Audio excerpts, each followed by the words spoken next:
England. Sorry. Acid eruption. We have the recording in progress. Wow. This is really good. She has a PhD in history from the University of Toronto, and I have just enjoyed our conversations so much over the years. Now, this story is, if you'll go back to the first class, I presented First Baptist Church's family album, and I talked a lot at first about my own connection to the church. And then looked at the wider, longer history of the church as a kind of family album of what is a Greek revival church related to through history. And this talk is going to have some of the same elements. It is kind of a family album, which Alison will talk about, but it's a small rural Anglican church that's just 40 minutes from here, east of town. And it's a church with which I got to know when Alison married Brian Herman, who's here, and the wedding took place in this beautiful chapel. And afterwards we came into town. I was MC at the wedding, so I got to razz these two, but to also celebrate a wonderful marriage, and it was just so lovely to do it in the context of a church with a lot of personal significance for Alison and Brian. And so we're going to hear a story that has emerged out of this building, and I'm not going to say a lot more, okay. But I'll just open in prayer. Dear Lord, we're so glad to be able to gather today and think about architecture, about all the ways that it's part of our personal family albums and part of the wider church's long history of community. We thank you for the ways that it brings us in contact with your presence and for the ways that it's part of our journey of faith. Ask for your blessing on Alison and on our time together today. In Jesus' name, amen. Amen. Well, thank you so much, Tim. That was just so very kind. Yeah, come on in. You don't mind? Speech perilous. You're like, oh, you're ready. Let's go. So I thank you for that very kind introduction, Tim. And when we were talking about how you were looking at this through the lens of family albums, I just found that incredibly intriguing, and it really resonated with me because I've really been reflecting on the ways the various churches in my life in different places, have been connected to me and my own family histories with them and new family histories as like this church represents my connections to my in-laws, but also the feeling of church families that you create and are welcomed into when you become a member of a new congregation. It's something that is just like there's family happening on so many levels. I just think it's a really rich concept. And for me, First Baptist is included in that list of families to which or churches to which I feel connected because, some of my in-laws worship here. And I know there's been lots of Herman family connections through the years. So it's great to be here today. So, what I'm going to tell you about today is this small Anglican church that it's called Vernon District, which causes a lot of confusion to people because there's no town or community at all. Vernon District, the name relates to an older school district. And so it's this area between McLean and Capel. And so often the church is just referred to in the family as Vernon Church, although properly for Anglicans, it should be St. Thomas's Anglican Church, Vernon District. So I came to know about this church, as Tim said, through my connection to Brian. Back when we were dating, he said, well, let's go to stop by this church, visit this church that I have this that my family's been really involved with, for a long time. Turns out that his great grandfather was one of the founding parishioners of the church, a verger and janitor, I guess, in the early years. So yes, I was very intrigued. Brian's parents were married there. I think next, and Brian himself was baptized in the font that's at the front of the church. It's installed in memory of Bishop Burn. The reason why it's filled up with I guess dried plants at this point. I think I took this photo in the spring, and this was the floral arrangement that his uncle had created for the Christmas Eve service. I should mention that there is no electricity in this church. There are furnaces, so we can have literally a candlelit service on Christmas Eve, like it's candles and kerosene lamps. But there's so you're kept warm, but you don't have any sources of electric light. So yes, he likes to fill up the font with these decorations. So yes, in time, when Brian and I decided to get married, as Tim mentioned, we got married at St. Thomas's, and I think that next. And Tim actually created the drawing for the program of our wedding program.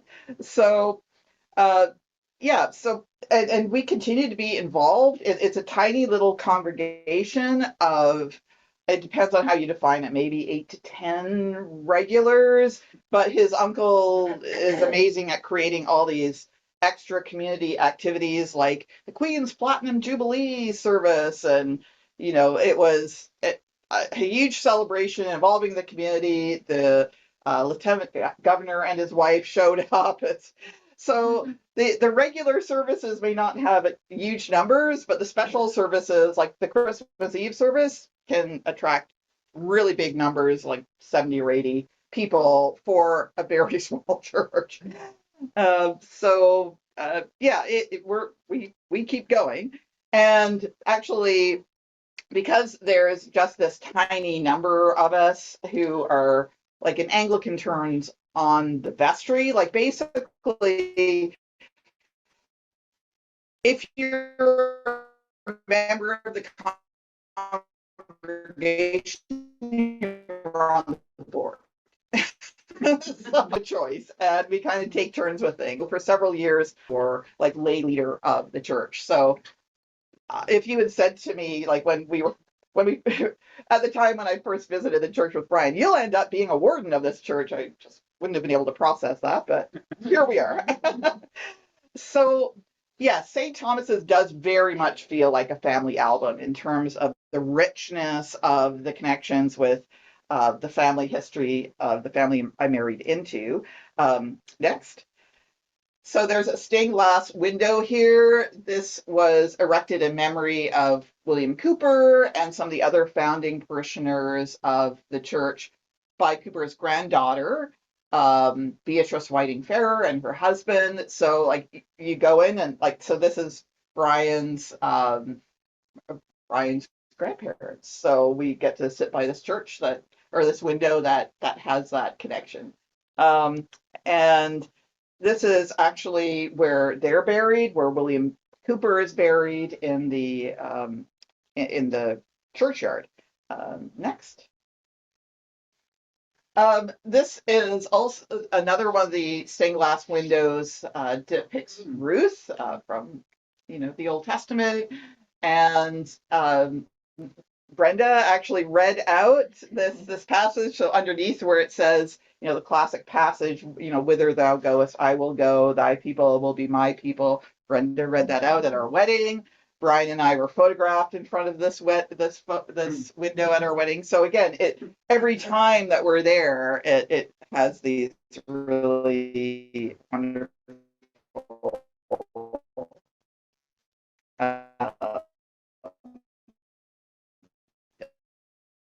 associations. Now to this area in the 1880s and 1890s, Treaty 4 territory. And what's a little unusual about that is that a lot of settlers of English descent and British descent who came to Treaty 4 territory were people who had been living in Ontario and moved here. A lot of these people came directly from the United Kingdom. So they very much had a feeling of, we want to preserve British traditions in in our religious traditions, in architectural traditions, basically our built heritage, our ideas about what sacred space should look like, very much drawn on what their realities were coming directly from the UK. And maybe we could go to the next slide, please. So just to give you a sense of where we're talking about, so Highway 1 is pretty much right here. So the town of McLean is right here, and the town of Capel is right here. So yeah, right here is where this church is, and you can kind of see, uh, sort of suggested by Google Maps, this is an area of the province where there's lots of naturally occurring trees. And so it's in the middle of a field, basically, but surrounded by trees for the most part. So it's a very lovely area. So why were all these people coming to this area? Well, there were a number of reasons. One was that uh, some of the land speculators and buying up lots of land had like major enterprises here. So like the Edgeley Farm, which was around about here, consisted of 18 sections of land that were owned by the Sykes family of England. And so it became a well-known place, like where they would try to get young men coming over from England to learn how to be farmers. Young men who had no previous knowledge of farming at all. It's like, yeah, come here and learn how to be farmers. And Emily Mary Winter was an English woman who married this fellow, William Cameron, who was the manager of the farm. And this Emily Winter, that married named Cameron, she ended up being like a real driving force in terms of saying, we need an Anglican church near here. Now, like nowadays, from Vernon Church to Capel, where there is an Anglican church that was built even before this, like in the 1880s, like it's a 15-minute drive, right? So you kind of think like, why is there this like random little Anglican church out in the fields? But they considered it to be a mission church. And again, the idea was to be center of the faith community that was emerging here as more and more people were homesteading or trying to learn farming at the Edgeley farm. So William Cooper, your great grandfather, was one of these English settlers and who came directly from England. And really tragic story. His wife died, I think, about a year after, and his a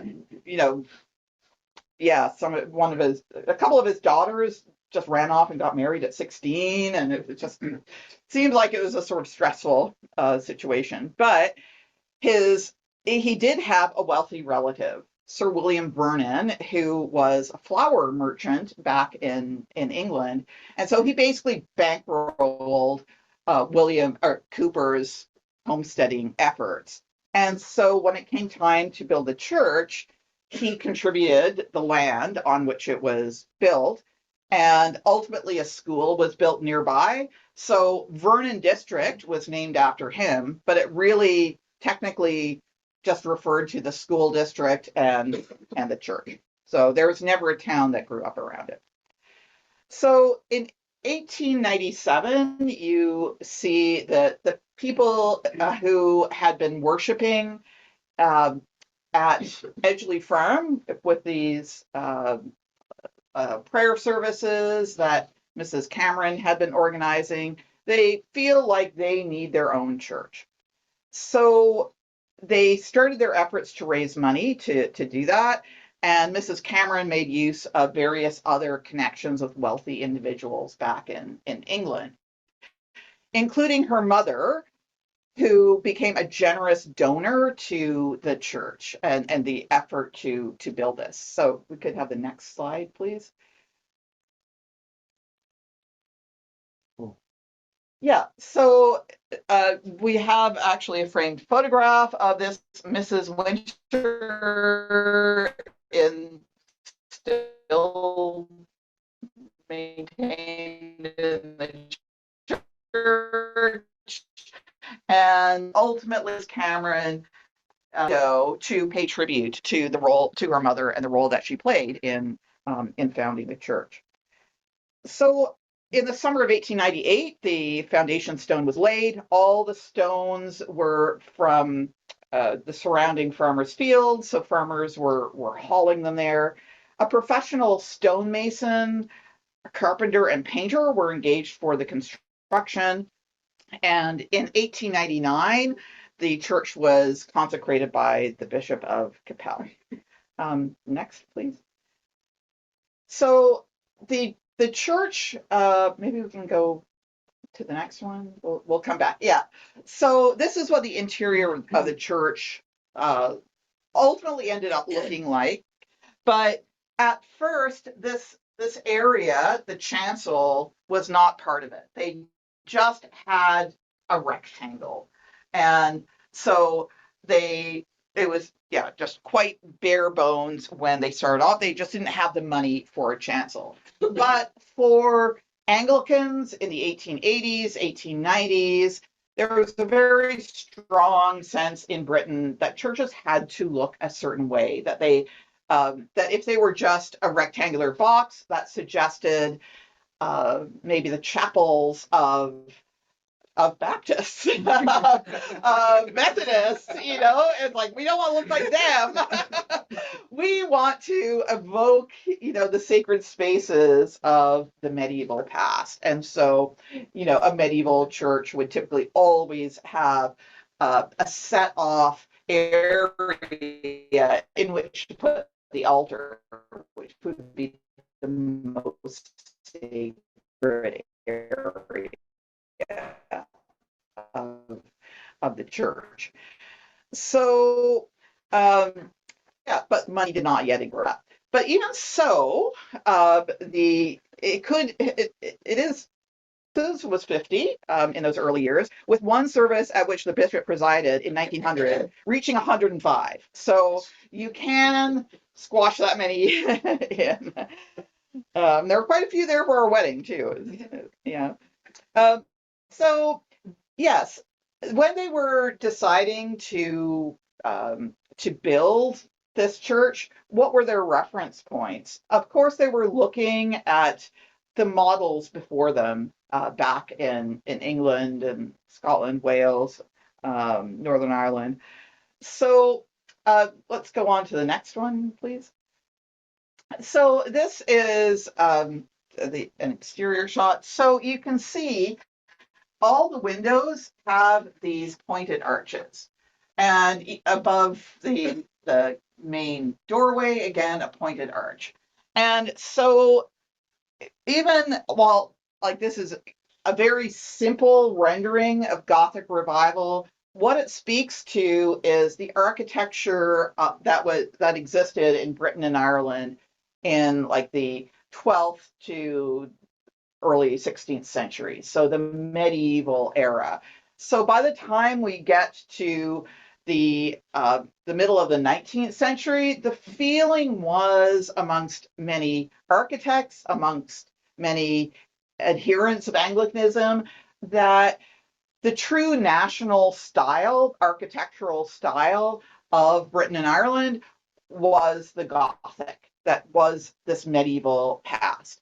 So if you're building a church, you have to build it with some reference to this period of medieval architecture, the Gothic. And so the pointed arch tells you that. Another reference, it would be the battlements that are here at the top of the tower, even though typically in actual medieval churches in medieval Britain, they didn't have battlements, but people thought castles have battlements, therefore that's medieval. So we'll just toss them into these like medieval revival churches. I have to say they're a bit of a pain because they fall off sometimes. And some people are, there's one congregation member who said, I'm not going in until those things are fixed. I'm going to be killed by one of these things. So it's an ongoing maintenance issue, but it is part of the language of the medieval past that would have been tremendously meaningful to these people who came directly from England, who wanted to create sacred spaces that spoke of the mother country.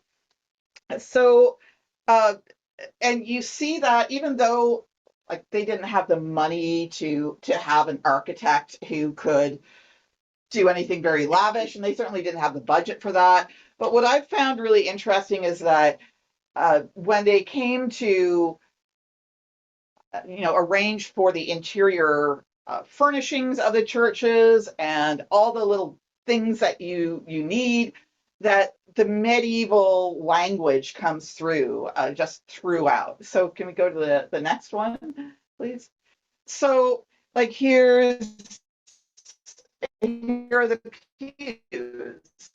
So even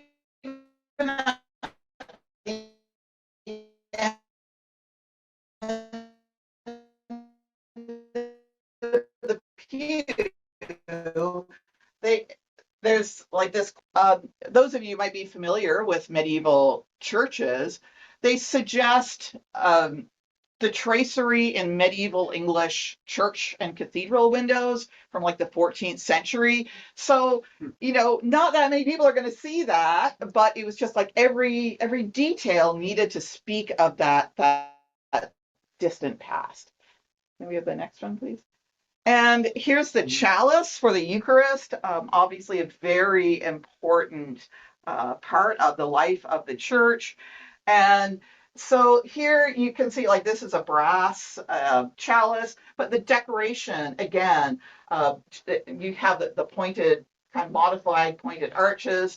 All the rich decoration speaks to, again, we are trying to speak the language of the medieval church and our connections to it. So, and next one, please. Even an offerings plate, again, it's got that very lavish decoration inside. It that echoes the tracery of medieval church windows. So they, 1900, they were busily stocking up what they needed in the church with items that spoke of that connection to the medieval church heritage back in England. But they still needed an altar, or at least one that they thought was appropriate for their for their needs. We don't really. There must have been an early altar right when they opened up, but we don't. This parish of English settlers in the area, John and Phyllis Elliott.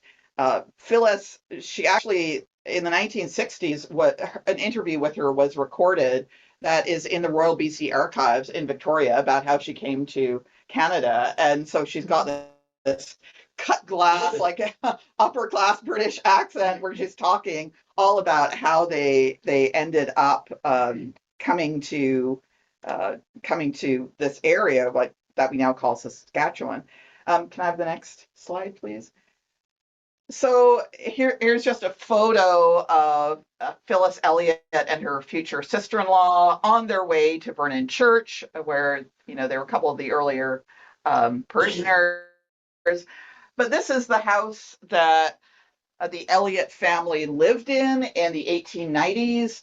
Her father was a Church of England vicar, and her mother, and we'll talk a little bit more in a moment, her mother had 7 children to be concerned about, and it seems like money was extremely tight. So the oldest son, John, in 1893 decided, or maybe was pushed out. It's like, hey, we see all these ads that say that young Englishmen can go and learn to be farmers in this area in Canada.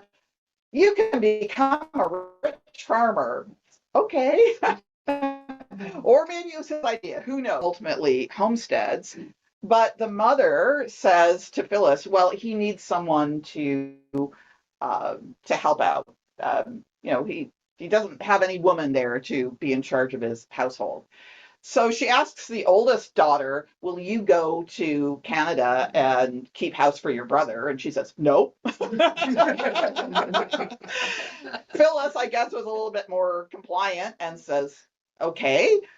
And in her interview, she says, I had never previously even been on a train without a governess or a maid. And then she ends up, making the trek. And it turned out that her brother was a terrible farmer, and she said she did everything except the plowing because he was just quite incompetent, and he ultimately, unsurprisingly, did not make a go of it. So how does all of this relate to the altar at St. Thomas's? Well, again, there's all these family connections, right? And so, next slide, please. So their mother was, well, maybe we can go back, sorry, maybe we can go back 2 or 3, sorry, several. Yeah, I just want to go back to that one. Yeah. So this is the actual altar, which is, just gorgeously carved. And this, when I first entered the church, I just said to Brian, this is amazing. You know that, right? And he's like, oh, it's just what I grew up with.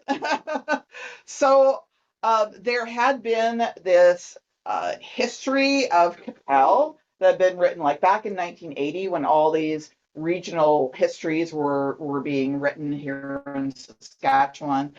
And so Brian's mother and uncle and other people collaborated on writing this book. And so when I said, so what's the story on this? He said, oh, well, here's a book. Mom and Uncle Bruce helped write. Uncle Bruce wrote the section about this. So it said something about this altar was carved by some lady wood carver in Stratford upon Avon. Okay, tell me more. And I'm a researcher, right? So it's like down the rabbit hole. So yes, if we could advance a few up to that next one. Yes. So it turns out that yes, Valentine Elliott, the mother of Phyllis and John, the brother and sister I was just talking about, she was a professional woman woodcarver active in England from about the mid 1880s to about 1906. She was an entrepreneur who had her own studio. She also had a significant role in trying to educate young women to be professional woodcarvers or teachers of wood carving as well.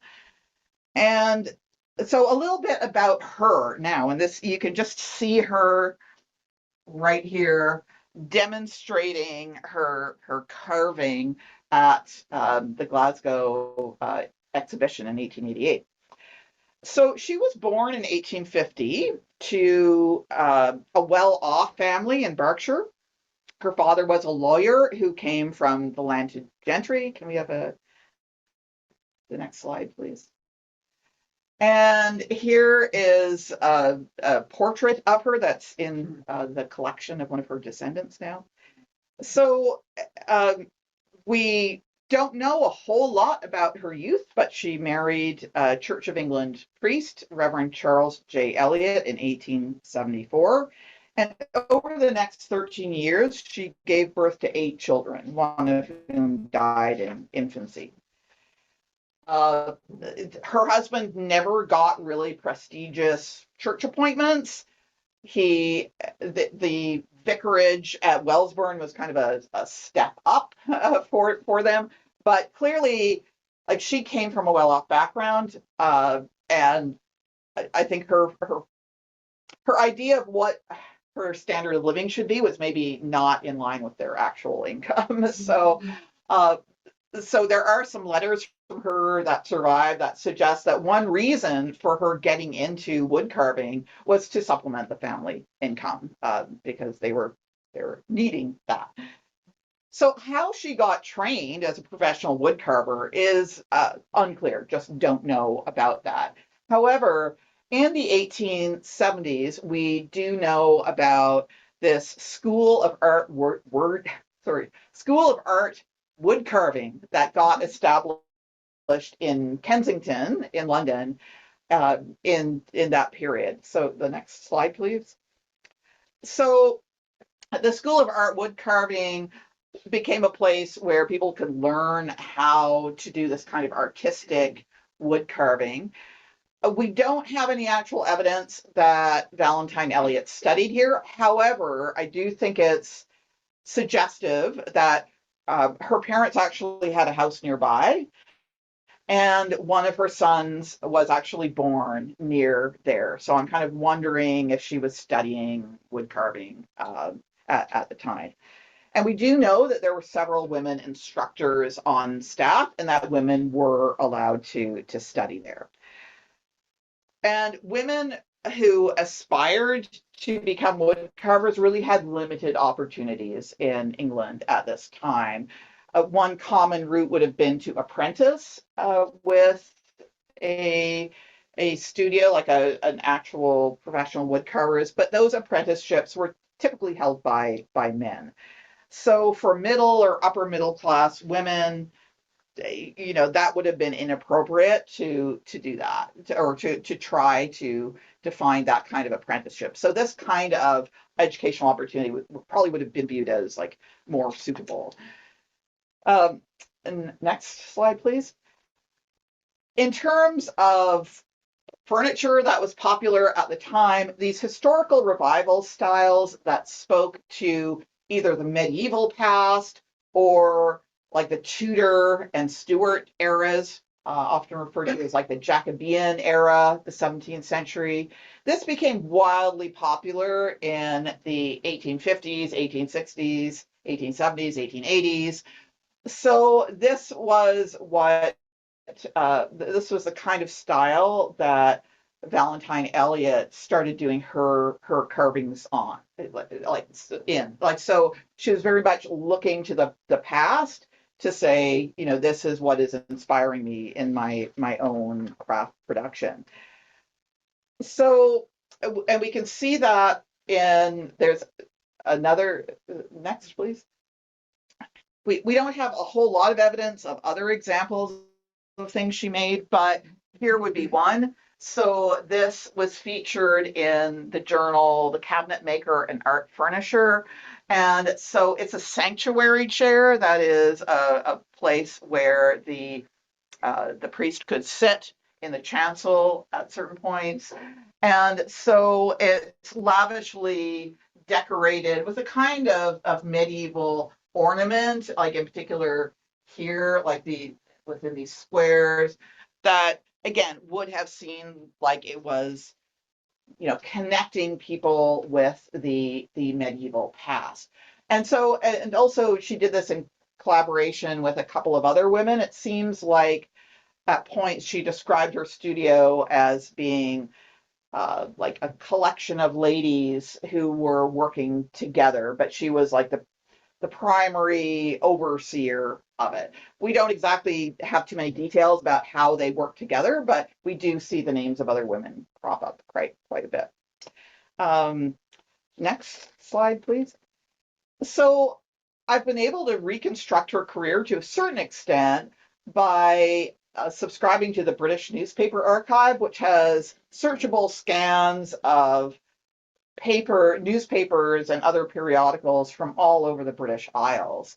And so really she first comes to prominence at this international exhibition in 1886 in Edinburgh. So the late Victorian period is a time when exhibitions like World's Fairs, regional fairs, exhibitions of craft were just happening all over the place. So they were really useful in terms of getting publicity, getting like newspaper coverage of what you were doing, and just trying to get a higher profile for one's business. So Edinburgh was kind of a critical point in her career. Next, please. So Queen Victoria visited the exhibition. So always afterwards, Valentine Elliot claimed that Queen Victoria purchased a walnut table that she had carved at the exhibition. I don't have any independent verification of that. We do have Queen Victoria's journals available online, but the journals are not complete. They were transcribed by her daughter, who left out everything that she thought was trivial. So who knows? Maybe her mother buying a table was considered trivial by Princess Beatrice. But anyway, still, the prestige that came from saying that you sold something to a member of the royal family, to the Queen, no less, was something that for the rest of her career, she mentioned that in advertisements. And actually, when she died in 1926, Valentine Elliot, in her obituary, it's like, this lady sold a table to Queen Victoria. It was just always held to be quite significant. Next, please. So here are some examples of this. And so, again, these are advertisements that she posted, basically, like selling lessons in wood carving. And also, this wood carving, a unique business, is something that she ran over and over and over in the local Stratford-upon-Avon newspaper. And it says, an interesting specimen will be the facsimile of a table purchased from Mrs. Elliot by Her Majesty the Queen at the Edinburgh International Exhibition, where Mrs. Elliot had a large and handsome stand. And then she goes on and lists all the other high-ranking people who have purchased her items. For example, Queen Victoria's daughter, Princess Louise, who was an artist and sculptor, like in her own right. And next, please.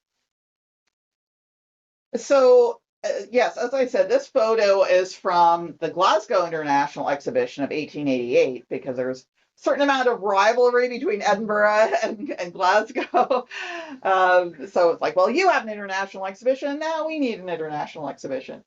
And so, yes, this is her stall, where it's a little bit hard to make out, but there are things like mantelpieces, mirror frames, tables, stools, shelves, plate racks, everything carved in this historical revival style that was so dominant in the 1880s. And it came up in the advertising that Princess Louise bought a plate rack similar to this one, I suppose, at this exhibition. And she later on actually collaborated with Princess Louise on the idea of having evening activities for, working class people, where they could learn skills like wood carving. So they actually did know each other later on. Alison, did Princess Louise marry Marquis of Lorne? Yes, or yeah. Yeah. And we're on the corner Lorne Street. Of Lorne and Victoria. Yeah. Yeah. So everything is kind of coming together at yes, a little bit eerie actually. Yes. So, in addition to her participation in these international exhibitions in Scotland in the 1880s, we do hear about her participating in an exhibition at Kimberley in what was then part of the Cape Colony in South Africa. And also, perhaps the most famous, well, maybe I should throw it out there. What would you say is the most famous World's Fair? Chicago World's Fair. Yes, the Chicago World's Fair. So next, please. Or yeah, let's just skip ahead. Yeah, so she actually sent this grandfather clock to the Chicago World's Fair, and it's described in the catalog, and we don't have any evidence that she was actually there in person. That probably their budget didn't extend to her traveling in person to Chicago, but the sheer cost of sending something herself would have been non-trivial. So yeah, so which was very much like a part of the aesthetic movement of the 1880s, well, even earlier. And so it's interesting because she wasn't really cutting edge in terms of connecting with the arts and craft movement and like William Morris. And so that's a little surprising to me that there would be sort of that suggestion of connection with what was going on in that world, because mostly she was kind of conservative in her style. So yeah, just wonder what was going on in that. Yeah, so we could just go back to the previous slide, please. Yeah, so she said in her advertising that, again, I think it's unlikely she actually went all the way to Kimberley, but she claimed that she got a silver medal, in this case for leather tooling, I suppose, rather than wood carving. I did get a copy of the catalog of this exhibition. I didn't see her name in the, the prize list, but maybe I need to go to South Africa and do some research and see if there is more files. Um, anyway, but again, it was something she could use in her advertising. So if we could skip ahead two, please. So those were the big international famous exhibitions, but there were also lots of regional, local exhibitions that she made good use of. So it was like every opportunity to promote her goods, she took advantage of. This is one of her assistants, Miss Davenport, and her oldest daughter, the one who said, "I'm not going to Canada." So this, we don't know where this was, but again, you see a similar kind of arrangement of plate racks and mirrors and shelving units and these kinds of chairs that had the narrow backs were called spinners seats, and that she made a big deal about we are specialists in spinner seats. They just don't look all that functional to me, but anyway, so the newspaper coverage is just kind of phenomenal in terms of the sheer number of these small regional exhibitions that she took part in. An example would be the Leamington School of Cookery had an exhibition in 1898 where gas cooking ranges were on display, and that was a big thing. But some of her work related to kitchens and dining rooms, so she was there. And she also was quite interested in, as befits someone who worked with a studio of other women, trained women herself in wood carving. She also organized a first annual exhibition of women's industries at Coventry in 1892. So that was an exhibition where the idea was to show off all the ways in which women could be um, involved in craft in different ways. So again, all of this contributes publicity, raises awareness of her business, and likely the hope was that it would result in people taking lessons from her or purchasing the objects. I just wanted to say a little bit more next about her contributions to the idea of work for middle class women in the 1890s and 1880s. So, especially when we get into the early 1890s in Britain, it's a time of severe agricultural depression. And many people who had previously gotten their incomes related to agriculture in any way were really suffering. And what that meant was clergy, Anglican clergy who were getting some of their income as tithes, where they would be, their income would be derived from how the local farmers were doing. So if they were doing poorly, the local clergy were doing poorly, and the clergy were regarded as middle class or upper middle class. Well, what about their daughters? If the fathers are, having a terrible time with income, what becomes of them? So there was much discussion in the 1890s then of how do we educate our daughters? We can't support them. How will they be able to support themselves? So there was much writing done on how they might be able to find suitable, appropriate, and ideas about employment for women. A member of the Society for the Promoting of Employment of Women, as well as the Working Ladies Guild. And she wrote for the New Review, an article for the New Review in 1893, where she said, certainly in these days, when, from the fluctuating nature apparently of all financial affairs, girls are constantly thrown upon the world without any provision for the future, it is essential that they, as well as their brothers, should be equipped for the battle of life with a practical knowledge of some employment which will ensure them an independent existence. It is too late to wait till you want to earn a living to learn how to do it. Now, timeless. Lady Knightley went on in that piece to give examples of what sorts of careers such women might consider. One option she discussed was teacher of wood carving. She knew Valentine Elliot and mentioned her training of young ladies at the studio at the vicarage in Wellsbourne. She said, so Lady Knightley is saying, carving is frequently taught by women, and Mrs. C.J. Elliot undertakes the systematic training of wood carvers and teachers suitable for technical and recreational classes.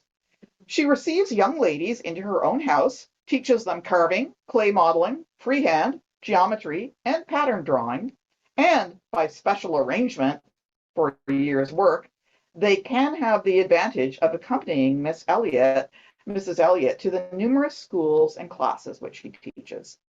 This arrangement might suit many to whom, for various reasons, other training might be unattainable. And having seen the most beautiful work done at Wellsbourne, I can speak with confidence as to the time so spent being well employed. So Valentine's interest in training these young women, obviously it was something she was really devoted to, but it was yet another thing that she could use in publicity and talking with reporters about what was unique about her studio. Next, please. So this is some newspaper coverage of her stand at the exhibition in Glasgow in 1888. A striking stand is that presided over by Mrs. Elliot, the wife of the vicar of Foleshill near Coventry, which is devoted to wood carving, both decorative and useful, of which there are many fine specimens. The whole of the carvings are designed and carried out by lady members of families of Church of England clergy, whose incomes have been seriously reduced by tithe and agricultural depression. Orders are undertaken by Mrs. Elliot, so they could read about this in the newspaper and then, go to the stall and take place orders. Next, please. I just want to say a few words. I know we don't have a whole lot more time about the style of the altar. So here you see like the one at Vernon Church. So here you see like these diamond or what we call lozenge shapes, 3 on the altar, and then roses in the middle and in the corners, and then grapes all along. And so this was very much speaking, like I said, sort of old English historical style, like reviving late medieval to Jacobean. And in February 2020, we actually like and next, please. And what I was amazed by was how many of the carvings or furniture going back to the 17th century had these lozenge patterns in them. So Valentine Elliot, all around her were these examples of 17th century furniture, so that she used that as inspiration for her own work. Now, one thing that I find kind of interesting is, she's obviously spent an incredible amount of time carving that altar. Is there anything that might seem odd to someone, maybe someone with Anglican heritage, about lavishing decoration on the front of an altar? Isn't it often covered with various kinds of altar cloths? Yes. Next slide, please. So maybe one more. Yes. So here is the Anglican Church in St. Peter's Capel. And here is the altar with an altar frontal, altar cloth on top. So typically Anglican churches would do that. Like it's not normal to have an Anglican altar just sort of bare. So it's like, kind of, what is the point of lavishly carving an altar? We don't know whether she custom made it for St. Thomas's or whether she already had it and it was not selling and she just decided to donate it to the church that was being created near where her son was homesteading. Next slide, please. I did want to mention that the grapevine motif that you see up and down the altar would have been certainly very appropriate for an altar. And here we see the bread and the grapes with a reference to wine. So there's this Eucharistic symbolism that is carved into the altar. So it was obviously very important to her that symbolism come through. But again, yes, I haven't quite worked out why you would lavish that amount of carving on. So we leave it without any kind of altar frontal because we want to show it off. But again, we're maybe unusual. It's lovely how that light from the side highlights the carving. Yeah. Next one, please. So I did want to mention in the final few minutes about there's another part of all of this that I haven't really been mentioning, and that's the reredos, which is a term for like the back piece of an altar. This originally was like right down here, but it got detached and raised up. The frame was carved, I believe, by Valentine Elliot. But the painting, the triptych, again, it's very much a reference to medieval and Renaissance sacred art. Next, please. So the painting was actually done by Alice M. Erskine, who seems to have been a relative in England in the 1880s, 90s, early 1900s. And so you can see that the monogram of Jesus Christ here, IHS, is being held by the angel, but and it says, "Glory to you, Lord," in the banner held by some of these angels. And then Hosanna, and Hosanna is carved into the frame on the side. This very much seems inspired by, I don't know if people have heard of the Pre-Raphaelites. They were a group of artists in England in the mid to late 19th century. So it seems like artistically that's the influence here. But certainly, yes, it adds to the overall impressiveness of the work to have very high quality carving for the altar itself, and then this beautiful painted reredos behind. So as I said, the altar came to be here because Valentine Elliot knew that her son and daughter were involved in the creation of this new Anglican church, a little Anglican church. And so she arranged to have it donated and sent. She was probably unaware of just how small scale the church was when she donated it. I've actually done some research into what was typical church decoration for little Anglican, like rural Anglican churches in southern Saskatchewan in this era, and nothing else, anything like and ship, then train again, and presumably by wagon to arrive for consecration on the feast day of St. Thomas, whom the church is decorated. So December 21st, 1900, the bishop consecrated it. Rather surprisingly, Valentine Elliot was actually present for the consecration. She was on a visit to her son and daughter. Again, this is the era when lots of rather personal stuff was reported in the newspaper. Like, we might complain about the intrusiveness of media today, but I don't know. So the local paper in Warwickshire said that she had made the trip to Canada, to the prairies, for her health. But I don't know too many people who travel to the prairies in December for their health. There's a whole lot more to the story here. I won't go too much into, but it is rather sad. Her husband was struggling with mental health issues, and ultimately, within a few years, he had to resign his position as vicar, and he was institutionalized in various asylums for the rest of his life. So it seems like there was maybe not a happy home life there.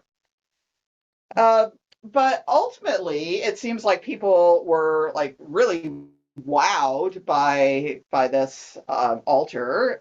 When Bishop Amson, who had been the first bishop of the Diocese of Capel, which this church is in, he returned to the area for a visit in 1901, and Mrs. Cameron took him to the new church, and he declared, "This is the most beautiful altar in the diocese." So when I wrote an article about this, a scholarly article, I just wanted to finish up right here, right up above. At that particular point, for some reason there was a board over it. Yeah. But if we can just go to the next slide. Sorry, the next one. Yes. So up above, we see that there's a stained glass window of a pelican. Does anyone know what the significance? Like, why would you have a pelican in an image in the church? Bringing babies? Pardon? Is it bringing babies? Well, Isn't it prick its own crest to feed its children with its own blood? yes. So in the Middle Ages, there were all these myths about animals that were collected in these books called bestiaries. I stress this is a myth. But they believed, or some people believed, that pelicans would pluck their breasts and feed their young with the blood. But again, why would that be in a church? Because Christ gave his blood for us.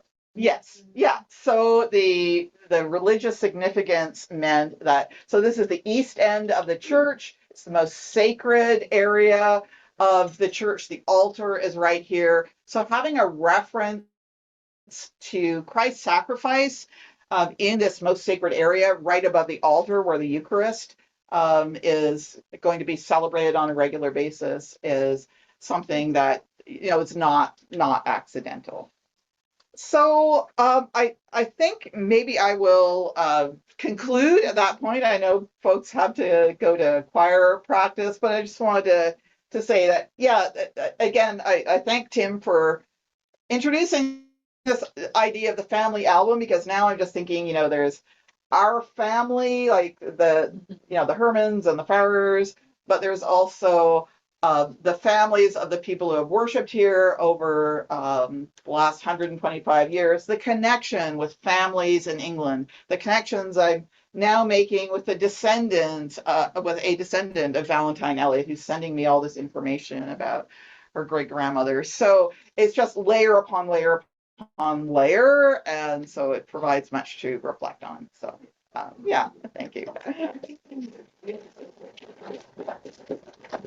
Well, thank you, Allison, so much. That was wonderful. I mean, I just love hearing your enthusiasm for your historical research, and it's quite inspiring to see the depths that you go to get the story. This is really wonderful, and it really does feed our imaginations and contribute to the what we're doing in this class in a wonderful way, and brings it home in another community, which is wonderful to see. So next week we'll be having our second guest speaker, Dr. Julia Kruger, daughter of Louise Kruger, our choir director, and she'll be doing. So we've got a great glimpse at Gothic revival and what it looks like here on the prairies. Next week we're going to get a look at what does mid-century modern mean for contemporary religious spaces on the prairies through an examination of decorations and architecture connected with St. Michael's Retreat Center, which many of you know, as well as some other things in the Lumsden area. So it's nice relationship there between these two talks. So welcome you all back for that next week, and thank you again, Allison and Brian. Can you tell us who the sisters are? Yes. Tell us the sisters-in-law. Yeah. Of course, Shirley Carbno is Brian's sister, as well as Gloria Taves, who both worship here regularly. So we're glad to have another. And Brian and I have known each other since I was 10. We were both at the Bishop's School for Choir Music at All Saints Anglican Church back in the day. So great to 19. have you here. Okay, thank you. If you have any questions,